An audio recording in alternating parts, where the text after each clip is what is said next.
오늘 내려주시는 말씀을 봉독해 드리겠습니다. 다니엘서 6장 1절에서 10절 말씀까지입니다. 하나님의 말씀입니다. 다리오가 자기의 뜻대로 고관 120명을 세워 전국을 통치하게 하고 또 그들 위에 총리 셋을 두었으니 다니엘이 그 중에 하나이라. 이는 고관들로 총리에게 자기의 직무를 보고하게 하여 왕에게 손해가 없게 하려 함이었더라. 다니엘은 마음이 민첩하여 총리들과 고관들 위에 뛰어남으로 왕이 그를 세워 전국으로 다스리게 하고자 한지라. 이에 총리들과 고관들이 국사에 대하여 다니엘을 고발할 근거를 찾고자 하였으나 아무 근거 아무 허물도 찾지 못하였으니 이는 그가 충성되어 아무 그릇됨도 없고 아무 허물도 없음이었더라. 그들이 이르되 이 다니엘은 그 하나님의 율법에서 근거를 찾지 못하면 그를 고발할 수 없으리라 하고, 이에 총리들과 고관들이 모여 왕에게 나가서 그에게 말하되 다리오 왕이여 만수무강하옵소서. 나라의 모든 총리와 지사와 총독과 법관과 관원이 인원하고 왕에게 한 법률을 세우며 한 금령을 정하실 것을 구하나이다. 왕이여 그것은 곧 이제부터 30일 동안에 누구든지 왕 외에 어떤 신에게나 사람에게 무엇을 구하면 사자굴에 던져넣기로 한 것이니이다. 그런즉 왕이여 원하건대 금령을 세우시고 그 조서에 왕의 도장을 찍어 메대와 바사에 고치지 아니하는 규례를 따라 그것을 다시 고치지 못하게 하옵소서 하며, 이에 다리오 왕이 조서에 왕의 도장을 찍어 금령을 내니라. 다니엘이 조서에 왕의 도장이 찍힌 것을 알고 또 자기 집에 돌아가서는 윗방에 올라가 예루살렘으로 향한 창문을 열고 전에 하던 대로 하루 3번씩 무릎을 꿇고 기도하며 그의 하나님께 감사하였더라. 아멘. 오늘 본문 말씀의 주인공 다니엘, 그는 역사적인 인물로서 주전 586년에 이 당시 최강대국이었던 바벨론이 남왕국 유다, 이스라엘 남쪽 그 왕국을 이제 점령합니다. 점령하고 나서 그들이 먼저 1차로 포로로 끌려간 포로들 가운데 16세의 소년 다니엘이 있었습니다. 그가 이제 그 바벨론에서 하나님의 돌보심이죠. 그 최강대국인 당시 정말 그 지금의 헐리우드 같은 문화가 정말 찬란했고 화려했고 또 그 국력이나 경제력이 세계 1순위 최강대국 바벨론의 총리의 자리까지 오르게 됩니다. 자, 본문 3절 말씀에 보니까 그 다니엘에 대해서 이렇게 소개를 하고 있죠. 다니엘은 마음이 민첩하여 총리들과 고관들 위에 뛰어남으로 왕이 그를 세워 전국을 다스리게 하고자 한지라. 다니엘은 마음이 민첩하였다. 이 말은 딱 떠오르는 뉘앙스가 좀 재빠르고 아주 능수능란한 그러한 몸가짐을 가진 자라고 생각할 수 있겠지만은 그 의미는 아닙니다. 이 말씀의 본 의미는 아주 뛰어난, 그러니까 exceptionally 아주 캐릭터를 가지고 있는, 그러니까 아주 뛰어난 영적 탁월한 능력을 갖추었다란 의미입니다. 탁월한 영적 능력을 갖추었던 다니엘. 그래서 성경에서도 다니엘을 4장 8절에 보니까 하나님의 거룩한 영이 거하는 자였다라고 말씀하고 있잖아요. 그래서 다니엘은 아주 영적인 그 탁월한 능력을 가지고 있었다라는 말씀이 되겠죠. 그래서 그는 나이가 90세가 넘도록 그 바벨론에서 그 많은 고관들, 총리들보다 뛰어난 하나님의 일꾼으로 살아갈 수가 있었던 것이죠. 여러분 이거 아십니까? 다니엘에게 임했던 그 성령, 그에게 탁월한 영적 능력을 부여해 주었던 그 성령이 지금 어디 계십니까? 여러분 안에, 내 안에 계신다는 말씀이죠. 내가 그 정도까지 아니죠. 여러분 안에 이 사도행전 1장 8절에 보니까 오직 성령이 너희에게 임하면 너희가 권능을 받고 성령, 지혜의 영, 권능의 영이 우리 안에 임하셨어요. 그래서 여러분들은 탁월한 이 영적 능력을 가지고 우리가 살아가는 것이에요. 그래서 우리는 신앙생활은 여러분들 내 힘으로 하는 것이 아니라 우리는 성령의 능력으로 하는 겁니다. 우리가 세상도 옛사람도 죄도 마귀를 이기는 능력은 내가 아니라 바로 내 안에 계시는 이 탁월한 영적 능력, 바로 성령으로 이기는 것이죠. 이는 힘으로도 인간의 능으로도 되는 것이 아니요 나 여호와의 하나님의 영으로 되는 것이니라. 내게 능력 주시는 자 성령 안에서 내가 모든 것을 할 수 있느니라. 전에 어떤 집사님의 그 한 말이 기억이 납니다. 목사님, 어떻게 저 원수를 사랑할 수가 있어요? 전 그 죽었다 깨어나도 그 일은 못해요. 제가 그랬습니다. 맞습니다, 집사님. 우리는 그 죽었다 깨어나도 못해요. 맞는 말이에요. 그러나 우리 안에 계시는 성령으로는 할 수 있습니다. 여러분, 우리가 자꾸 우리 스스로를 이 장갑 스스로 아무것도 할 수 없는 것처럼 그저 우리를 이렇게 생각해요. 내가 뭘 할 수가 있어.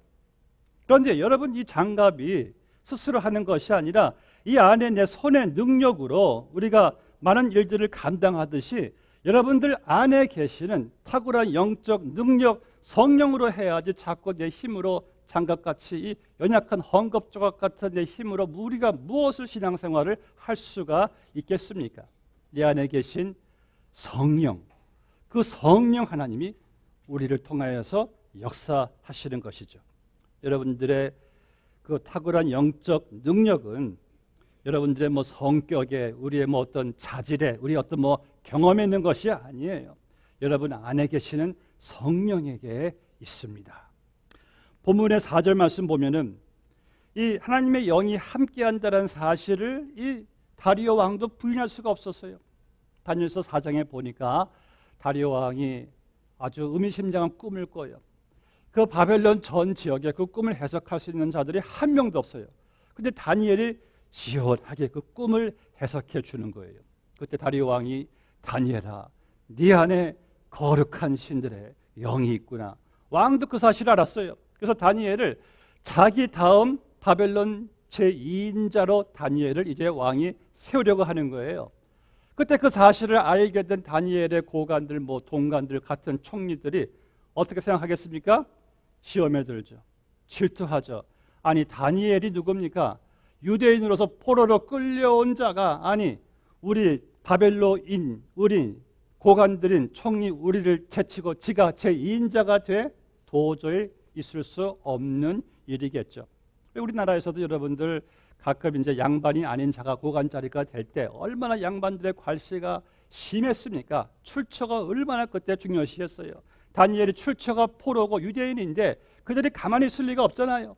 그래서 이들이 함께 모여서 음모를 꾸밉니다. 저 다니엘을 어떻게 해서라도 좀 무너뜨리기 위해서 다니엘이라고 비리가 없겠는가 그래가지고 다니엘의 뒤를 밟게 하는 사람들을 붙이는 거예요. 그래서 그들이 눈꽃 불꽃 같은 눈으로 다니엘의 일거수일투족을 다 감시를 합니다. 혹시 그 안에서 어떠한 고발할 수 있는 근거, 허물을 발견하기 위해서. 여러분들, 털어서 먼지 안 나는 사람이 어디 있겠습니까? 분명 먼지가 날 터인데 이들이 그래서 다니엘의 성전에서의 생활, 다니엘의 집안에서의 생활, 그의 또 일터에서의 생활, 모든 생활을 다 감시했어요. 다 감찰했는데 본문 말씀 보니까 본문의 4절 보세요.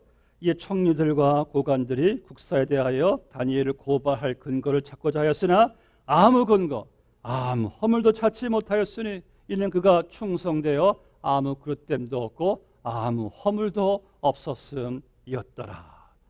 정말 다니엘 여러분들 대단한 인물인 것만은 분명합니다. 어떻게 다니엘이 이러한 삶이 가능했을까? 근데 이어지는 본문의 5절 말씀 보면은 다니엘은 율법의 사람이었어요. 율법, 하나님의 말씀대로 살아간 사람이었어요. 그래서 그는 어디에 있든지 하나님 말씀에 순종하는 삶을 살았습니다. 그러했기 때문에 그의 뒤를 밟은 사람들이, 그에게 허물을 밝히고자 하는 사람들이 아무것도 발견하지 못했던 것을 보게 됩니다. 여러분들, 우리 그리스도인들이 세상 사람들에게 손가락질 당하는 이유는 무엇일까요? 언제 당할까요? 바로 하나님의 백성들이 하나님 말씀대로 살지 못할 때 그들은 우리와 자기들과 별 차이를 보지 못합니다. 그래서 그러할 때 우리에게 손가락질 할 때가 있어요. 그런데 그리스도인들이 어디에 있든지 하나님께서 말씀하신 대로 거짓말하지 말라, 이웃들을 사랑하라, 하나님을 경외하라, 또 하나님의 말씀대로 열심히 하나님 섬기고 살라, 이렇게만 살아간다면은 자기도 행복하고 자기도 잘 되고 또 자기를 지켜보는 비신자들도 우리가 자기들보다 그 도덕성이 탁월한 우리의 모습을 보면서 그들도 싫어도 인정할 수밖에 없는 그런 삶을 살 수 있는데, 그리스도인들이 말씀대로 살지 못할 때는 자기들이 볼 때도 별 차이가 없으니까 우리가 다니는 교회나 우리가 믿는 성경이나 우리가 믿는 예수님에 대해 대수롭지 않게 생각하는 거예요. 그런데 예수를 믿는 사람들이 어디에 있든지 하나님 말씀대로 살아가는 모습을 보일 때 그들은 우리가 믿는 하나님, 우리가 읽는 성경, 우리가 다니는 교회를 그들은 어떻게 해요? 우습게 볼 수가 없게 되는 것이죠. 다니엘이 그랬어요. 그의 삶 가운데 어떤 고발할 수 있는 근거나 허물을 발견할 수 없게 된 하나님 말씀을 철저하게 살고자 노력한 다니엘. 이 D.L. 무디는 한때 미국의 이 부흥의 획을 그었던 부흥사였습니다. D.L. 무디를 질투하는 많은 신문사들도 있었고 그의 허물을 캐고자 하는 사람들이 그 뒤에 사설 탐정을 붙였어요. D.L. 무디도 캐면은 지도 나오지 않겠나? 그래서 사설 탐정이 한 몇 주를 D.L. 무디 뒤를 캐기 시작합니다. 뒤를 밟는데 3주 후에 이 사람이 D.L. 무디에게 다가와서 내가 당신을 따라다녔는데 당신을 보니까 하나님이 살아계시는 것을 알겠습니다. 어떻게 하면은 저도 예수 믿을 수 있겠습니까? D.L. 무디는요, 그 하나님 말씀을 잘 순종한 사람이었어요. 그가 어느 날 시카고 가장 높은 빌딩에 올라가서 그의 제자 그 토레에게, 이보게 토레, 하나님이 나에게 이곳에서 뛰어내리라 하면은 나는 당장 뛰어내릴 걸세. 그러니까 그는 그만큼 하나님 말씀이라면은 순종하기를 힘썼던 주의 종이었습니다. 오늘 본 말씀에 다니엘이 그런 사람이었어요. 하나님 말씀을 사랑했고 또 그 말씀대로 순종하기를 힘쓴 사람 다니엘.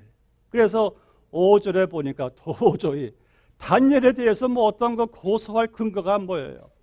허물이 안 보여요. 그런데 여러분, 이 사람들이 참 재미있는 본 말씀의 5절을 보니까 이런 말이 있죠. 그들이 이르되 이 다니엘은 그 하나님의 율법에서 근거를 찾지 못하면은 그는 고발할 수 없으리라 하고, 어떤 말이에요? 저 다니엘은 그저 말씀 안에 있는 사람이니까, 말씀대로만 살아가는 사람이니까 그 안에서 무엇을 찾지 못하면은 고발할 수 있는 이게 도저히 가망이 없다라고 할 정도로 정말 하나님 말씀을 사랑하고 그 말씀 안에서 살아갔던 다니엘. 이런 다니엘이 어떻게 이러한 삶이 가능했을까요? 본인의 어떤 자질 능력이 아니죠. 아까 말씀드렸듯이 하나님의 영이 그에게 함께 했기 때문에 만군의 여호와께서 말씀하시되 이는 사람의 힘으로 되는 것이 아니라 오직 나의 영으로 되느니라. 성령으로 충만했던 다니엘은요, 성령의 능력으로 말씀을 순종하며 살아갔던 것이에요. 우리도 마찬가지입니다. 우리 모두는 다 이 아담의 불순종으로 인해서 다 죄성을 물려받고 태어났어요. 그래서 우리는 그 죄성으로 하나님 말씀을 순종할 수 없는 자들이었어요. 그런데 우리가 하나님의 은혜로 예수 그리스도의 의로 우리가 구원받았을 때 이제 성령이 내 안에 거하니까 이제는 우리는 성령의 지배를 받기 때문에 성령으로 말미암아 순종할 수 있는 사람이 되었습니다. 아멘이죠. 우리는 성령으로 순종하는 것이지 내 힘으로 순종하려고 하니까 이게 안 되는 거예요. 여러분들 성령으로 순종할 수 있는 사람 된 것이 얼마나 감사합니까? 그래서 여러분들 말씀을 그저 읽고 듣는 것으로 끝나시면 안 돼요. 말씀 읽기 전에 성령님 오늘 말씀 잘 읽고 듣게 해주세요. 기도하셔야 됩니다. 그럼 성령께서 깨달음을 주세요. 또 다 읽은 다음에 설교 들은 다음에도 성령님 이 말씀대로 살게 해주세요. 그렇게 여러분들이 기도하셔야지 성령으로 순종하지. 여러분들이 그저 뭐 좋은 말씀 듣고 그저 감동받고 그저 내 마음에 와닿는 것으로만 끝난다면은 그것이 성령께서 더 이루어 가시고자 하시는 것은 여러분들이 말씀에 순종하는 자리까지 나아갈 때 내 영혼의 믿음이 성장하는 것이거든요. 오늘날 많은 현대 그리스도인들이 착각을 해요. 내가 좋은 말씀 듣는 것이 내 믿음의 수준이라고 생각하는데 믿음의 수준이란 것은 하나님 말씀을 순종하는 데에 있는 줄로 믿습니다. 바로 성령이 하나님 말씀을 순종하게 우리를 만들어 가시는 거예요. 오늘 본 말씀에서 다니엘은 율법을 준행한 사람이었어요. 율법대로 계명대로 순종한 사람이었어요.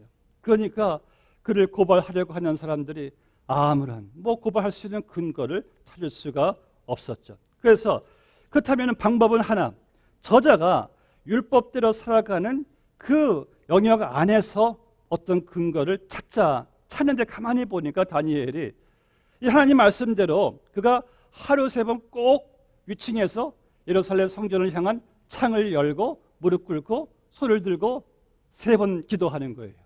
그때 아이디어가 딱 떠올랐습니다. 바로 저거다. 그래서 그를 모함하려고 하는 자들이 곧바로 왕에게 달려가서 왕이시여, 앞으로 우리가 30일 동안에 그 누구든지 왕 외에 신이든 사람이든 기도하는 자를 왕이시여 사자굴에 던짐이 어떻겠습니까? 어서 여기에 법령을 만드소서. 왕이 들으니까 not too bad.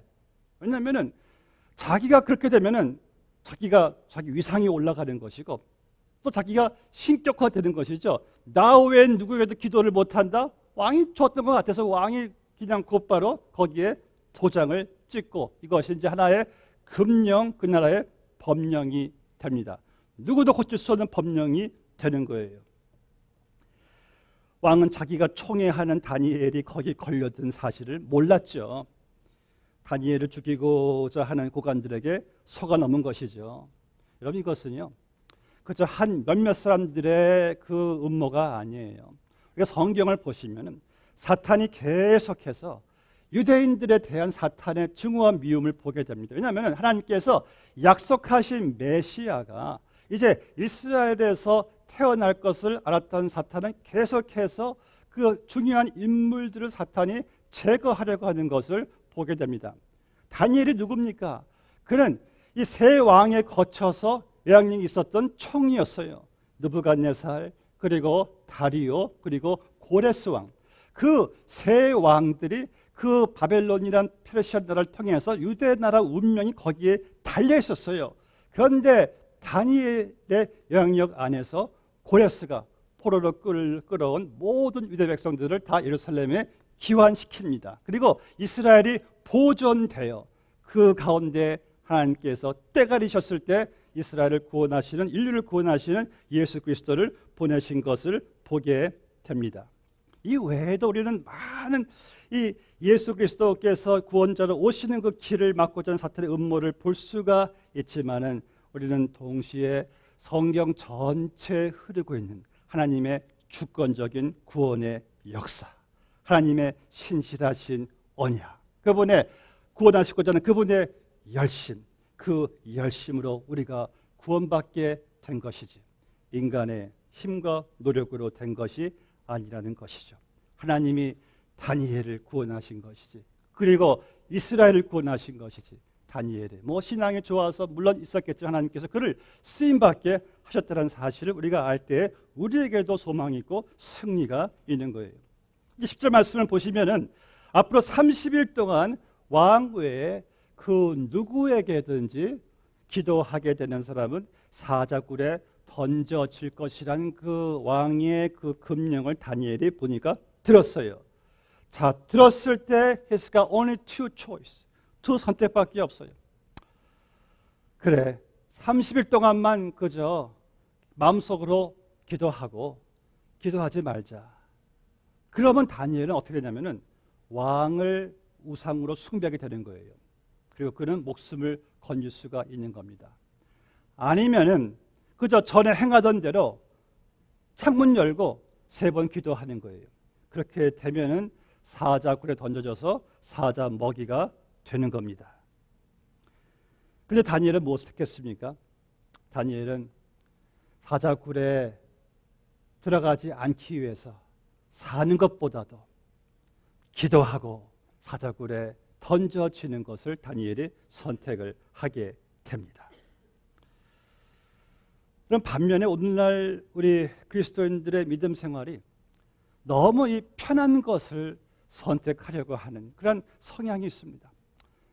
뭐 그저 조금만 불편해도 못 참아요. 그래서 내가 좋아하고 내가 편하고 내가 복받고 내가 그저 선호하는 것에만 관심을 가지는 것을 참 좋아하지, 주님을 위해서 어떤 희생의 대가를 치른다 하는 것은 참 그 선택하지 않는 모습을 볼 때가 있어요. 근데 예수님께서요, 많은 부분에서 말씀하시기를 나를 따르는 자들은, 나를 믿는 자들에 대해서 치러야 될 그 대가를 주님께서 말씀하신 것을 보게 됩니다. 그러할 때 너희에게 하늘의 상급이 있을 것이다. 지난주에 미국 기독교 방송에서요, 한 미국 목사님이 본인이 알고 계시는 그 닥터 머피란 그 선교사님의 이야기를 들었습니다. 닥터 머피 선교사님은 인도에서 선교하시는 분이신데 어느 날 그분의 교회에 한 인도 청년이 찾아왔어요. 근심의 얼굴로. 그리고 그 선교사님에게 묻습니다. 선교사님, 예수를 믿으면은 정말 구원받는 겁니까? 그럼요. 예수 믿으면은 구원받습니다. 그럼 예수 믿으면은 내가 예수님의 제자가 되어야 하는 겁니까? 그럼요. 제자가 되는 것이죠. 그럼 제가 제자가 되면은 제가 희생의 대가를 치러야 합니까? 선교사님이 아유, 거기까지는 그렇게 신경 안 써도 되니까 그저 자네가 지금 예수 믿고 구원받는 것이 중요하네 하니까 선교사님은 잘 모르시겠지만은 제가 예수 믿으면 치러야 될 대가가 큽니다. 아니, 그건 너무 그렇게 생각하지 말고 먼저 예수 믿고 구원 받으면은 그 다음에 주님께서 인도하실 걸세. 그 청년이 하는 말이 그럼 제가 예수 믿고 구원을 받고 예수님의 제자가 기꺼이 되겠습니다 하고 그날 그 청년이 예수님을 믿고 영접합니다. 그렇게 사흘이 지났어요. 경찰이 그 선교사님의 교회에 찾아왔어요. 지금 한 시신이 있는데 그 누구도 그 시신을 거두려고 하지가 않는데 당신 교회에서 좀 이렇게 좋은 일 좀 해주십시오. 그 시신을 좀 거두어 주십시오. 그래서 선교사님이 그렇게 하겠다고 하고 경찰을 같이 따라갔어요. 시신이 하얀 천에 이렇게 덮여 있어요. 그래서 그 누군가 하고 이제 그래도 얼굴은 봐야 되니까 하얀 천을 이렇게 여는데 깜짝 놀랐어요. 충격이 온 거예요. 머리가 이 목이 잘라진 상태에 있었는데 바로 4일 전에 자기에게 와서 예수 믿고 구원받은 청년이었어요. 사실을 알고 보니까 이 청년의 그 식구들과 친족들이 아주 그냥 힌두교도들로 무장된 사람들이에요. 청년은 알고 있었어요. 내가 예수 믿으면 나는 죽게 될 것이라는 사실을. 그 사실을 알고도 희생의 대가를 치러야 된다는 사실을 알고도 그 청년은 예수님을 그 당시 믿고 구원을 받은 것입니다. 그리고 그렇게 순교하게 된 거예요. 이런 지금도 전 세계에 많은 사람들이 예수를 믿는 이유 때문에 희생의 대가를 치르는 사람들이 얼마나 많은지 모릅니다. 우리가 찬양 불렀듯이 순교자의 길을 가는 이에게 조롱하는 목소리가 와도 나는 주의 길 가리다. 우리도 찬양을 하잖아요. 얼마나 많은 사람들이 본인들이 예수를 믿는 대가를 치르면서 버림받고 죽임을 당하는지 몰라요. 그런데 한국에서, 미국에서 살고 있는 많은 그리스도인들은요, 얼마나 참 여러분들 희생을 참 꺼려합니까? 얼마나 안일하게 편하게 희생 없이 신앙생활을 하려고 하는지요. 분명한 사실은 예수님께서 말씀하시기를 예수를 믿는 사람은 구원을 받을지 모르나 그러나 천국에서 영원히 누리는 면류관과 상급은 이 땅에서 주를 위해서 희생하고 충성한 사람들이라고 말씀한 것을 보게 됩니다. 다니엘은 본인이 기도만 하면은 사자굴에 던져질 것을 본인은 알았어요. 그런데 다니엘은 사자굴을 택한 거예요. 내가 어찌 하나님을, 예수님을, 기도를 부인할 수가 있으리요. 다니엘은 오늘 10절 말씀 보니까 다니엘이 기도하면서 감사했대요. 어떻게 이 감사 기도가 나올 수 있었는가 생각해 보니까 분명 다니엘이 이렇게 기도하지 않았을 때 다니엘의 나이가 한 80이 넘었을 것으로 추정을 합니다. 그건 이렇게 기도했을 거예요. 하나님, 내 나이 이르기까지 하나님께서는 저를 정말 신실하게 돌봐 주셨습니다. 하나님 없이는 살아올 수 없었던 나의 인생, 이제 하나님께서 나에게 이러한 상황을 허락하시는 것도 하나님께서 다 아시지 않습니까? 내가 어찌 우상과 하나님을 바꿀 수가 있으리요. 내 하나님, 나를 주님께 의탁하오니 나를 받아 주시옵소서. 기도하지 않았을까요? 우리는 그 사실을 본문 23절 끝부분에서 발견해요. 다니엘이요, 사자굴에 던져지기 전에 어떤 말 했습니까? 그가 자기 하나님을 믿었더라. 그는 그의 지난 세월 하나님께서 그 많은 위기 속에서 본인을 건져주시고 자기는 그때부터 하나님을 의지하는 법을 다니엘이 배웠거든요. 그러니까 다니엘은 지금도 하나님께서 이 일을 아시고 허락하신 것이니 하나님께 아무 두려움 없이 그저 자기의 삶을 그분께 맡기고 감사하며 기도할 수가 있었던 것이에요. 그래서 여러분들도 사자굴 앞에서도 우리는 감사할 수가 있을 줄로 믿습니다. 이제 본문의 15절 말씀 보면은 다니엘 시기하는 자들이 다니엘 왕이 어찌 걸려들었어요. 기도하는 것을 두 눈으로 보았어요. 왕에 달려가서 왕이시여, 다니엘이 창을 열고 왕이 아닌 다른 신에게 기도하더이다. 왕이 꼼짝없이 당하게 되었어요. 자기가 법령을 만들었으니까 본인이 그렇게 사랑하고 총애하는 다니엘일지라도 바꿀 수 없는 그 법률에 왕이 결국 다니엘을 사자굴에 이제 던지게 하는 것이에요. 떨어지게 됩니다. 그때 이 왕이 다니엘이 사자굴에 던져지기 전에 오늘 설교 제목이 이제 왕이 이런 말을 다니엘에게 해요. 다니엘아, 네가 항상 섬기는 너의 하나님이 너를 구원하시리라. 네가 항상 섬기는 너의 하나님이 너를 구원하시리라. 다니엘이 그래서 사자굴에 던져졌습니다. 사자 먹이가 되었습니까? 그렇게 끝나는 건가요? 아니죠. 이에 대해서요, 헨리에다 미어스가 이렇게 말했습니다. 다니엘은 사자굴 안으로 던져진 것이 아니라 살아계신 하나님의 손 안으로 던져진 것이다. 여러분 정말 가슴이 아닿지 않습니까? 우리가 생각할 때는 사자굴에 던져졌지만은 그 안에는 이미 하나님께서 사자들의 입을 다 봉하시고 하나님이 그 안에 먼저 가 계셔서 다니엘을 하나님이 맞이하신 것이죠. 그러니까 다니엘 떨어진 곳은 사자굴이 아니라 주의 전능하신 손 안으로 다니엘이 떨어지게 되었다는 말씀이죠. 우리가 이 땅에 살아가면서요, 이 삶이 사자굴 같은 고난에 우리가 던져졌다라고 생각할 때가 있어요. 내가 이 고난에서 과연 헤어나올 수가 있을까? 그런데 여러분 이걸 아셔야 돼요. 우리는 고난 속에 떨어진 것이 아니라 하나님의 손 안에 떨어진 거예요. 여러분들의 삶은 한 번도 그분의 손 밖에 있었던 적이 없었어요.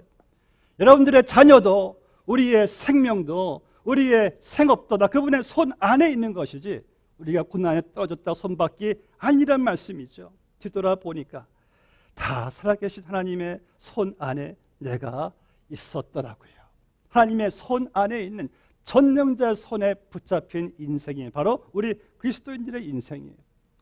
어떤 분이 꿈을 꿔서 천국에 갔어요. 예수님과 만남을 가지고. 그런데 예수님과 함께 이 하늘 밑을 내려보니까 자기가 주님과 함께 세상에 살아가는 동안에 걸어온 두 사람의 발자국을 보게 되죠. 하나는 자기, 하나는 예수님인데 쭉 발자국을 쭉 보다 보니까 이상하게도 본인이 가장 삶 속에서 힘들었을 때는 발자국이 한 사람밖에 없어가지고 예수님 나와 함께 하시다더니만 내가 가장 힘들 때 당신은 어디 가 계셨습니까? 예수 웃으시면서 그게 네 발자국이 아니라 내 발자국이지. 너를 안고 갔었던 내 발자국이지. 언제나 들어도 감동되는 스토리입니다. 다니엘의 사자굴도 하나님의 품 안이었고 그분의 손 안이었고 우리의 인생을 돌아볼 때 앞으로 살아갈 때 우리가 가장 힘들 때는 발자국은 오직 하나, 나를 안고 계시고 붙잡고 가시는 예수님의 손 안에 우리가 있다란 사실이죠. 다니엘이 떨어진 사자굴은 하나님의 손 안이었습니다. 혹시 여러분들 지금 사자굴처럼 지금 두렵고 힘들고 참 염려가 되고 앞이 안 보이고 여러분들 뭐 고민하는 거 있습니까? 기억하세요. 우리는 사자굴 안에 있지 않아요. 하나님 손 안에 있는 줄로 믿습니다. 그분이 펼쳐가실 그분의 능력을 바라보세요. 마지막으로 19절 말씀 보니까 이 다리오 왕이 밤새 잠을 못 이뤄요. 다니엘 본인이 그렇게 초기한 다니엘 사자굴 안에 있다고 생각하니까 잠 못 자고 새벽 일찍 일어나서 그 사자굴로 달려가요.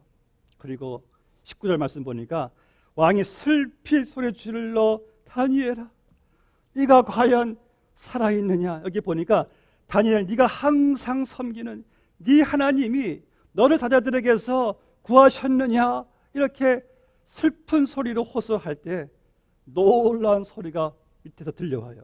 왕이시여 만수무강하옵소서.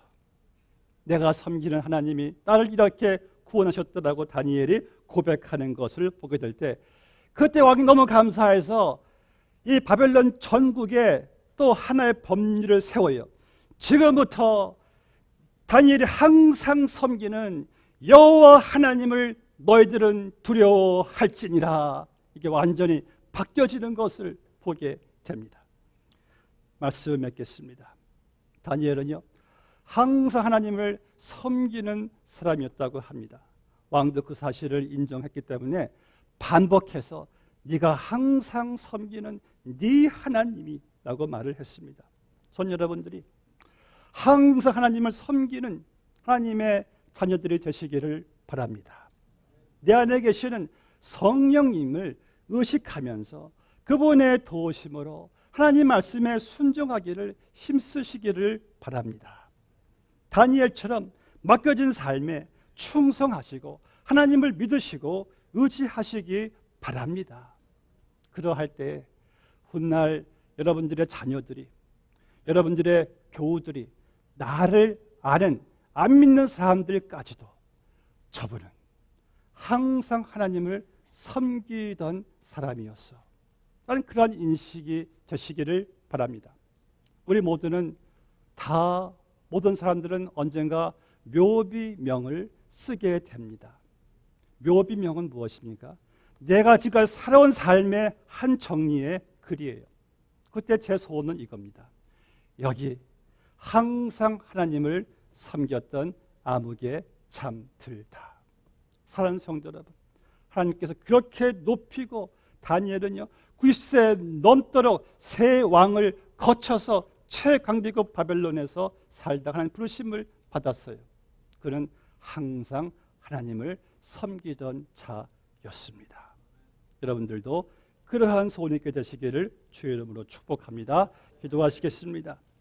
아버지 하나님, 하나님의 영이 함께 하였고 하나님의 은혜로 항상 하나님을 섬기는 삶으로 살아갔고 간증을 남겼던 다니엘. 그가